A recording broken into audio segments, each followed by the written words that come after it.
في يدي رسالة التغيير،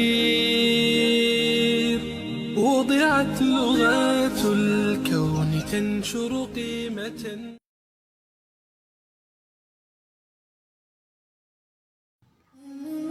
الحمد لله على إحساني، وشكر له على توفيقه وامتناني. أشهد أن لا إله إلا الله وحده لا شريك له تعظيما لشأني، وأشهد أن محمدا عبده ورسوله الداعي إلى رضواني. والصلاة والسلام على أشرف الأنبياء والمرسلين وعلى آله وأصحابه أجمعين. إخوة الإسلام أعزني الله وإياكم.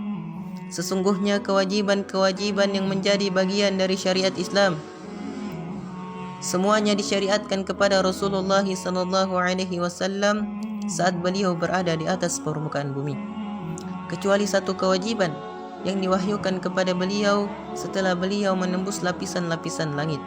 Kewajiban tersebut adalah kewajiban solat 5 waktu sehari semalam. Ikhwatal Islam, a'azzani Allah wa iyyakum. Tentang keutamaan orang yang mengerjakan solat dan ancaman bagi yang meninggalkannya telah dijelaskan di dalam Al-Quran dan hadis Nabi SAW. Rasulullah SAW bersabda, 5 solat yang telah Allah Subhanahu wa Ta'ala wajibkan kepada para hambanya. Siapa saja yang mendirikannya dan tidak menyia-nyiakannya sedikit pun darinya karena meremehkan haknya, maka dia memiliki perjanjian dengan Allah Ta'ala untuk memasukkannya ke dalam surga. Sedangkan siapa saja yang tidak mendirikannya, dia tidak memiliki perjanjian dengan Allah Subhanahu wa Ta'ala.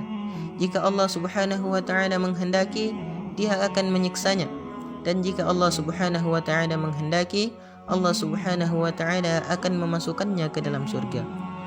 Dalam riwayat yang lain, Rasulullah SAW bersabda, siapa saja yang menjaga solat, maka dia akan mendapatkan cahaya, petunjuk, dan keselamatan pada hari kiamat. Sedangkan siapa saja yang tidak menjaga solat, dia tidak akan mendapatkan cahaya, petunjuk, dan keselamatan. Dan pada hari kiamat nanti, dia akan dikumpulkan bersama dengan Qarun, Fir'aun, Haman, dan Ubay bin Khalaf. Perlu kita ketahui bahwa di akhirat ada namanya neraka Saqar. Neraka ini dihuni oleh orang-orang yang tidak mengerjakan solat.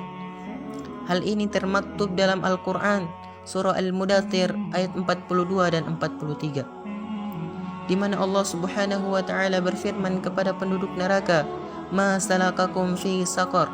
Apa yang menyebabkan kamu masuk ke dalam neraka Saqar? Qalu lam nakum minal musallin. Mereka menjawab, dahulu kami tidak termasuk ke dalam golongan orang-orang yang mengerjakan salat. Ikhwatal Islam, a'adzani Allah wa iyyakum.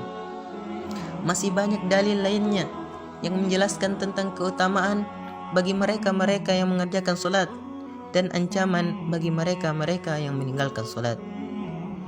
Hendaknya kita bertakwa kepada Allah Subhanahu wa Ta'ala, karena kita semua akan berdiri di hadapan Allah Subhanahu wa Ta'ala kelak. Wallahi, saat itulah penyesalan yang mendalam akan hadir. Penyesalan saat kenikmatan dunia sudah lepas dari diri kita dan ruh kita telah berpisah dari raga dan keluarga. Saat kita dimakamkan seorang diri dalam liang kubur, kemudian Allah Subhanahu wa Ta'ala akan membangkitkan dan mengumpulkan kita.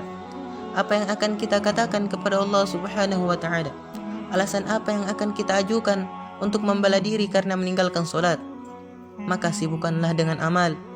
Ingatlah 5 perkara sebelum datang 5 perkara lainnya. Manfaatkan kehidupan sebelum datang kematian. Semoga Allah Subhanahu wa Ta'ala memberikan kita nikmat hidayah dan nikmat istiqamah untuk senantiasa mengerjakan salat dan mengumpulkan kita semua di jannahnya di akhirat kelak. Amin ya rabbal alamin. Barakallahu fikum.